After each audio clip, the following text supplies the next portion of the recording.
자, 나를 살피시는 하나님이라는 말씀을 가지고 이 시간 여러분들과 은혜를 나누고자 합니다. 지난 시간 우리는요, 아브람과 사레의 실수에 대해서 살펴보았죠. 사레는 자신이 자녀를 낳지 못하는 이유를 정확히 알고 있었음에도 불구하고 하나님의 때를 기다리지 못했습니다. 그리고 그만 그 자신의 생각을 행동으로 옮겼습니다.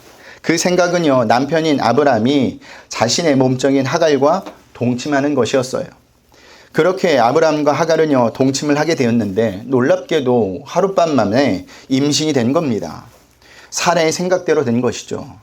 처음에는 함께 기뻐했을지도 모릅니다. 하지만 그것도 잠시 그 이후부터 그 가정에 갈등이 시작이 됩니다. 임신한 하갈이 여주인 사레를 멸시하기 시작한 거예요. 이것이 인간의 계획입니다. 인간의 계획은요, 처음에는 그럴듯해 보이지만 시간이 갈수록 어려움에 빠지게 되고 결국에 인간이 풀 수 없는 상황까지 꼬여버리게 된다는 사실입니다. 사레는요, 이 상황을 남편인 아브라함에게 따지죠. 자신이 실수해놓고 그 책임을 누구에게 돌리는 겁니까? 남편 아브라함에게 돌리는 겁니다. 그때 아브람은요, 사레와 하갈 사이에서 중재를 했어야만 했습니다. 하지만 아브람도 또한 그 문제를 외면해버려요. 그 결과 사레는요, 하갈을 학대했고 하갈은 견디다 못해 도망을 치게 돼요. 사레도 아브람도 전혀 상상하지 못한 상황으로 흘러가 버린 겁니다. 이것이 지난주 말씀의 내용입니다. 오늘 본문은 그 이후의 내용입니다. 자, 하갈이 그렇게 도망쳐 나온 것이 어디입니까? 우리 7절을 보겠습니다. 오늘 본문 7절 우리 다 같이 읽겠습니다. 여호와의 사자가 광야의 샘물 곁 곧 술길 샘 곁에서 그를 만나. 아멘. 자, 거기는 술길 샘 곁입니다. 우리는요, 여기서 놀라운 사실을 하나 발견하게 돼요. 그것은요, 하나님이 여주인 사레로부터 도망하여 자기의 고향인 애굽으로 내려가고 있는 술길 샘 곁에서 쉬고 있는 하갈을 찾아오셨다라는 사실이에요. 그런데요, 그때부터 아브람과 사레와 또한 하갈의 문제가 풀리기 시작을 합니다. 여러분, 하나님이 개입하시면요, 문제는 풀리게 되어 있습니다. 내가 길을 쓰고 풀어보려고 해도 풀어지지 않던 문제가 하나님이 개입하시면요, 금세 풀어지게 되어 있어요. 자, 아브람이 아내 사레를 애굽 왕 바로에게 빼앗겼을 때도 마찬가지였죠. 아브람과 사라 입장에서는요, 할 수 있는 것이 아무것도 없었습니다. 그런데 아브람은 어떻게 아내 사레를 애굽 왕에게 돌려받았죠? 하나님이 그 문제에 개입하셨기 때문에 돌려받을 수 있었다라는 사실입니다. 그러니 혹시 여러분에게 풀려지지 않는 문제를 가지고 있다면 혼자 전전긍긍하지 마시길 바랍니다. 그 문제를 하나님께 가지고 나오세요. 하나님은요, 전지전능하셔서 풀지 못한 문제가 없으신 분입니다. 인간에게, 저나 여러분들에게 어려운 문제지 말씀으로 천지를 창조하신 하나님에게는요, 하나도 어려운 문제가 없다라는 사실을 아셔야 합니다. 자, 하나님은 하갈을 찾아오셔서 이렇게 부르십니다. 우리 8절을 보겠습니다. 우리 한 목소리 읽어봅니다. 이르되 사레의 여종 하갈아, 내가 어디서 왔으며 어디로 가느냐? 그가 이르되 나는 내 여주인 사레를 피하여 도망하나이다. 아멘. 자, 사레의 여종 하갈아 라는 말을 하고 있죠. 지금 하나님은요, 그 이름을 통해 하갈이 누구에게 속한 종인지 확인시켜 주는 겁니다. 그 확인은요, 사레로부터 도망을 쳐도 하갈의 신분은 여전히 사레의 여종이라는 것을 알려주는 거예요. 그리고 또 어떤 말씀을 하죠? 내가 어디서 왔으며 어디로 가느냐라고 물으십니다. 이 질문은요, 하갈의 과거에 대한 질문이며 미래에 대한 질문입니다. 자, 그런데 하나님께서 몰라서 하갈에게 이렇게 물으셨을까요? 아닙니다. 하나님은요, 모든 것을 아시는 분이세요. 그런데도 왜 하갈에게 이렇게 물으셨을까? 그 이유는요, 이 질문을 통해서 하갈이 가고자 하는 인생의 방향을 다시 한번 되돌아보도록 한 것입니다. 즉, 하나님은요, 지금 하갈에게 주인으로부터 도망하는 일이 바람직하지 않은 일이며 그녀가 가고자 하는 길도 바른 길이 아님을 깨우쳐 주기 위해서 던졌던 질문이었다라는 거예요. 자, 이와 비슷한 질문이 창세기 3장에서도 나오죠. 선악과를 따먹고 하나님의 낯을 피해 나무 뒤에 숨어있던 아담에게 하나님께서 어떻게 물으십니까? 어떻게 찾아오십니까? 아담아, 내가 어디 있느냐? 하나님이 아담이 어디 있는지 몰라서 물으셨을까요? 아니죠. 아셨습니다. 그런데도 왜 물으시는 겁니까? 물으시는 이유는 범죄한 아담에게 그의 잘못을 바로잡을 수 있는 기회를 주시고자 하였다라는 사실입니다. 하나님께서 아시는데도 물으셨다는 것은요, 이미 아담을 용서할 마음이 준비되셨다라는 의미예요. 하나님은 우리에게도 동일하게 이렇게 질문하실 수 있습니다. 내가 어디서 왔으며 어디로 가느냐? 하나님이 몰라서 물으시는 것이 아니에요. 잘못된 길로 가고 있다는 것을 아시는데도 물으시는 겁니다. 물으시는 이유는 우리에게 잘못을 바로잡을 수 있는 기회를 주시기 위해서 물으시는 겁니다. 그러니 하나님께서 여러분에게 물으실 때 변명하지 마시고 핑계대지 마시고 솔직하게 대답하시길 바랍니다. 있는 모습 그대로 나아가시면 되는 거예요. 그러면 살 길이 열리게 되어 있습니다. 자, 하나님의 무릎에 하갈은요 솔직히 대답을 하죠. 그 대답이 나는 내 여주인 사레를 피하여 도망하였나이다 라는 말씀입니다. 자, 내 주인 사레를 피해 도망하고 있다라는 말이에요. 그러자 하나님은요 하갈에게 살 길을 열어줍니다. 그런데 그 살 길은요 하갈이 기대했던 길이 아니었습니다. 우리 구절을 볼까요? 우리 한 목소리 읽어봅니다. 여호와의 사자가 그에게 이르되 내 여주인에게로 돌아가서 그 수하에 복종하라. 아멘. 자, 그 길은요 여주인에게로 돌아가서 그 수하에 복종하라는 거예요. 너를 도와주겠다든지 내가 복수해 주겠다든지 내가 새로운 길을 열어주겠다든지 라는 말씀이 아니었습니다. 그 말씀은 뭐예요? 여주인 사라에게로 돌아가라는 거예요. 이 말씀을 듣는 순간 하갈의 마음은 어땠을까요? 내가 잘못 들은 것은 아닌가? 또 어떤 마음이 들었을까요? 죽으면 죽었지 다시는 그곳으로 못 돌아갑니다 라고 이야기했을지도 모릅니다. 마음속으로. 그런데도 하나님은요 하갈에게 그곳으로 돌아가라고 명령을 하고 계시죠. 그것도 모자라 어떻게 말씀하고 있습니까? 여주인 사라에게 가서 복종하라고 말씀하고 있습니다. 자, 우리도 이럴 때가 있지 않습니까? 문제를 놓고 기도했는데 내가 바라고 소원하는 문제 방향으로 가지 않는 거예요. 전혀 뜻밖의 응답이 오는 겁니다. 내가 원하는 방향이 아닌 내가 원하지 않는 방법으로 응답이 오는 거예요. 그럴 때 우리는 어떡하죠? 당황을 하죠. 고민에 빠지게 됩니다. 들은 말씀대로 가야 할 것인지 가지 말아야 할 것인지 여러분이라면 어떻게 하시겠습니까? 가야죠 라고 하는 사람은 별로 없어요. 한 10번은 고민해봐야죠. 20번은 고민을 해봐야죠. 30번은 고민을 해봐야죠. 고민한다고 이해할 겁니다. 하지만 결론은 어떻게 날까요? 내가 가고 싶은 방향으로 가는 게 인간이에요. 이렇게 고민될 때 우리에게 필요한 것이 무엇일까요? 그때 하갈에게 필요한 것이 무엇이었을까요? 그것은요 하나님의 말씀에 대한 순종이 필요합니다. 순종이 무엇이죠? 내 생각과 다르다 할지라도 하나님께서 말씀하셨다면 믿고 가는 것이 순종이에요. 이태영 목사님이 쓴 더 있다라는 책에 보면요 순종을 이렇게 정의하고 있습니다. 그 목사님의 말의 표현에 의하면 순종은 돌아서는 것이고 자기를 던지는 것이며 굳은 일을 하려는 결단이다. 한번 우리 따라해 볼까요? 순종은 돌아서는 것이고 자기를 던지는 것이며 굳은 일을 하려는 결단이다. 순종은 이런 거예요. 순종은요 내가 가고 싶은 길에서 하나님이 가려고 하는 길로 돌아서는 겁니다. 그러기 위해서는 어떻게 해야 되죠? 내가 죽어야 합니다. 내 자아를 내려놓으셔야 해요. 그럴 때 하나님의 길로 갈 수 있어요. 그러면 우리는요 굳은 일도 마다하지 않고 할 수 있는 결단이 생긴다는 사실입니다. 그렇다면 하갈에게 굳은 일은 무엇일까요? 여주인 사라에게 돌아가서 복종하라는 것이었습니다. 그게 싫어서 도망쳐 나왔는데 하나님은 지금 다시 가서 복종하라고 하고 있습니다. 그래서 결단의 순종이 필요한 겁니다. 그런데요 순종하면요 내가 손해보는 것 같죠? 죽을 것 같죠? 안 풀리는 것 같죠? 절대 그렇지 않아요. 우리가 하나님의 말씀에 순종하면 하나님의 상황을 바꾸십니다.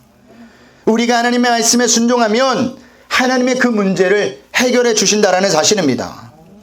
왜 우리의 삶 가운데는요 하나님의 놀라운 일들이 일어나지 않는 걸까요? 하나님 말씀에 순종해야 한다는 답은 아는데 하나님 말씀에 순종하지 않기 때문에 우리의 삶의 놀라운 일들을 경험할 수가 없는 겁니다. 여러분들이 하나님의 놀라운 일들을 경험하고 싶다면 어떻게 해야 되죠? 하나님의 말씀에 순종하시면 돼요. 내 생각과 내 경험에 다르다 할지라도 하나님이 말씀하셨으니 믿고 가시면 되는 겁니다. 그러면 우리의 삶 가운데 하나님이 행하신 일들을 곧 보게 된다라는 사실이에요. 또 어떤 말씀을 주시죠? 우리 10절을 볼까요? 우리 한 목소리 읽어봅니다. 여호와의 사자가 또 그에게 이르되 내가 내 씨를 크게 번성하여 그 수가 많아 셀 수 없게 하리라. 아멘. 내가 내 씨를 크게 번성하여 그 수가 많아 셀 수 없게 해 주시겠다고 하죠. 이것은요, 아브라함에게 하셨던 약속입니다. 왜 이 약속을 하갈에게도 하시는 겁니까? 하나님이 하갈에게 하시는 약속은 하나님께서 택한 백성인 이스라엘뿐만 아니라 이 세상의 모든 백성도 책임져 주신다는 약속이에요.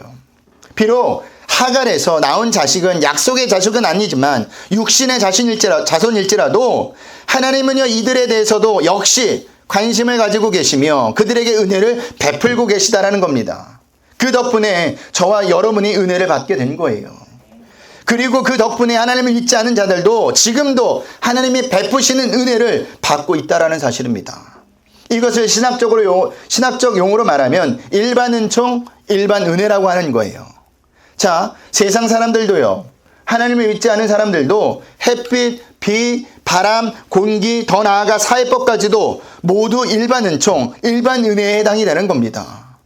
그래서 지금 하나님을 믿지 않은 사람들도 이 땅에서 안전하게 숨을 쉬고 또한 모든 혜택을 누리며 살고 있는 겁니다. 또 어떤 말씀을 하시죠? 우리 11절, 12절을 보겠습니다. 우리 한 목소리 읽어봅니다. 여호와의 사자가 또 그에게 이르되 내가 임신하였은즉 아들을 낳으리니 그 이름을 이스마엘이라 하라. 이는 여호와께서 내 고통을 들으셨음이니라. 그가 사람 중에 들나귀 같이 되리니 그의 손이 모든 사람을 치겠고 모든 사람의 손이 그를 칠지며 그 모든 형제와 대항해서 살리라 하니라. 아멘. 자, 하갈이 아들을 낳을 것이라고 예언하죠. 그 이름을 뭐라고 지으라고 해요? 이스마엘이라고 지으라고 하십니다. 자, 이스마엘이 무슨 뜻이죠? 여호와께서 내 고통을 들으셨다라는 뜻입니다. 무슨 말이냐면 하나님은요, 당신의 백성의 고통을 들으시는 분이라는 사실입니다. 여기 나오는 들으셨음이냐라는 에 해당하는 히브리어 단어 사마는요, 듣기만 하는 것을 뜻하는 것이 아니라 듣고 응답하는 반응에 더 큰 강조점을 두고 있는 단어입니다. 그러니까 하나님께서는요, 하갈의 고통에도 응답하셨다라는 거예요. 하나님은요, 당신의 백성의 기도만 들으시는 분이 아니라 그 기도에 응답하시는 분이라는 겁니다. 그러니까 하나님께 우리가 기도를 했다면, 하나님이 우리의 기도를 들으셨다면 걱정할 필요가 없다는 의미예요. 왜냐하면요, 하나님은 반드시 응답하시는 분이시기 때문이에요. 그렇기 때문에 우리는요, 기도했다면 인내하며 믿고 기다리시면 됩니다. 그러면요, 하나님이 가장 좋은 때에 가장 좋은 방법으로 응답해 주신다는 사실이에요. 지난주에요, 제가 온양동지방 어떤 장로님을 만나게 되었습니다. 장로님과 이런저런 이야기를 나누다가 자녀에 대한 간증을 듣게 되었어요. 장로님은 자녀를 키우는데 많은 어려움을 겪었다고 합니다. 특히 남자 형제 3명을 키우는데 첫째가 그렇게 속을 썩였대요. 큰아들이 중학교 3학년 때부터 삐뚤게 나가기 시작했는데 나쁜 선배랑 어울리면서 남의 오토바이를 훔쳐서 타고 다니다가 경찰에 붙잡히기도 하고 버스와 충돌해서 다리가 부러지기도 하고 담배를 못 끊어서 장로님에게 몇 번이나 걸렸다고 합니다. 부모 입장으로서 얼마나 마음이 아파요. 그때마다 장로님은요, 말로 타일러 보기도 하고 쥐어받기도 해보고 끌어안고 울기도 하셨다고 해요. 그리고 새벽마다 나아가서 하나님께 큰 아들을 회복시켜달라고 날마다 기도를 했답니다. 그런데도 아들은요, 군대 가기 전까지 하나도 변하지 않았대요. 그렇게 아들을 군대 보내놓고 있는데 제대하기 몇 달 남기지 않고 아들에게 전화가 온 거예요. 아들의 전화를 받아보니까 분위기가 심상치 않다라는 겁니다. 왜 심상치 않느냐? 전화를 받자마자 아들이 제대로 말을 하지 못하고 계속 소리를 내며 울더라는 겁니다. 장로님이 그때 어떤 생각이 들었을까요? 이놈 군대에서 사고를 쳤구나. 드디어 올 곳이 왔구나. 그런데 그 아들 입에서 뜻밖의 말이 나오더라는 거예요. 어떤 말이냐? 아버지, 제가 후임병들을 교육시키는데 그 후임병들이 너무너무 말을 안 들어요. 그 모습을 보면서 내가 아버지의 말을 저렇게 듣지 않았었구나라는 생각이 들었어요. 아버지, 너무너무너무 죄송해요 라고 했다라는 거예요. 그러면서 계속 울더라는 겁니다. 그때부터 그리고요, 큰아들은 마음을 잡고요, 성실하게 직장을 지금까지 다니고 있다라는 거예요. 장로님이 새벽마다 하나님께 기도했던 것들을 하나님께서 이루어 주셨다라는 겁니다. 그러면서 기도밖에 없다고, 인내하고 믿고 기도하면 하나님께서 가장 좋은 때에 가장 좋은 방법으로 응답해 주신다고 간증을 하는 거였습니다. 혹시 여러분도 하나님께 기도했는데 아직 이루어지지 않는 것이 있습니까? 그렇다고 실망하지 마시길 바랍니다. 하나님이 여러분의 기도를 들으셨다면 하나님은요, 반드시 응답해 주시는 분입니다.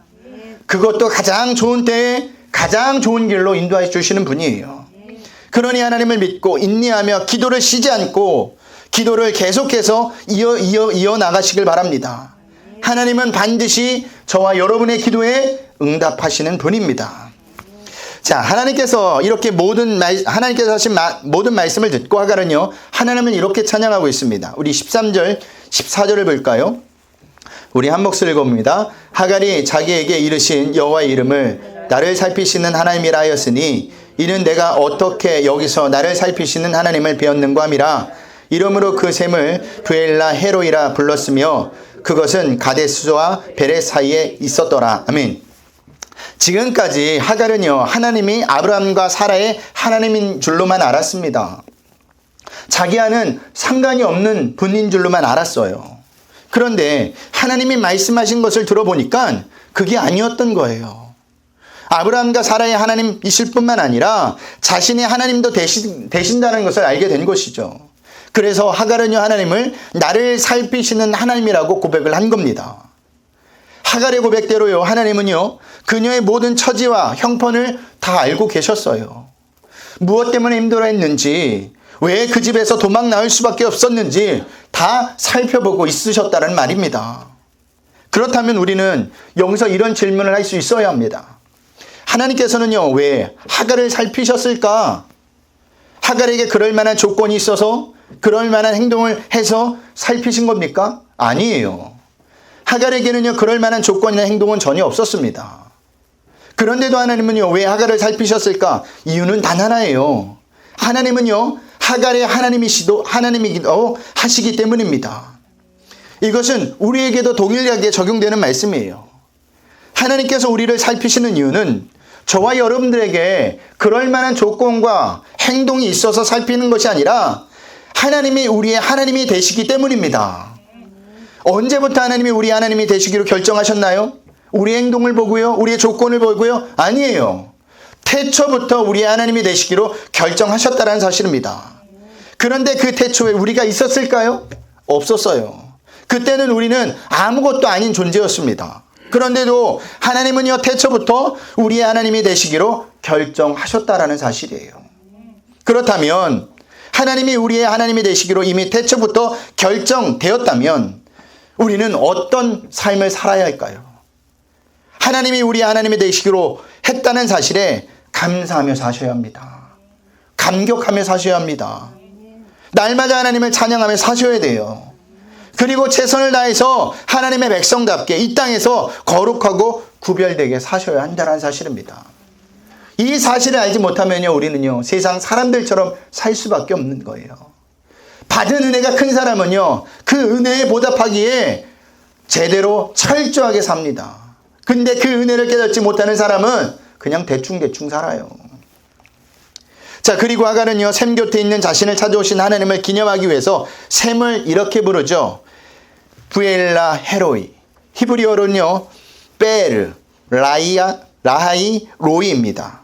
여기 베르는요, 우물이라는 뜻이고요. 라하이는 살아있는 자라는 뜻이고, 로이는 보고 있다라는 뜻입니다.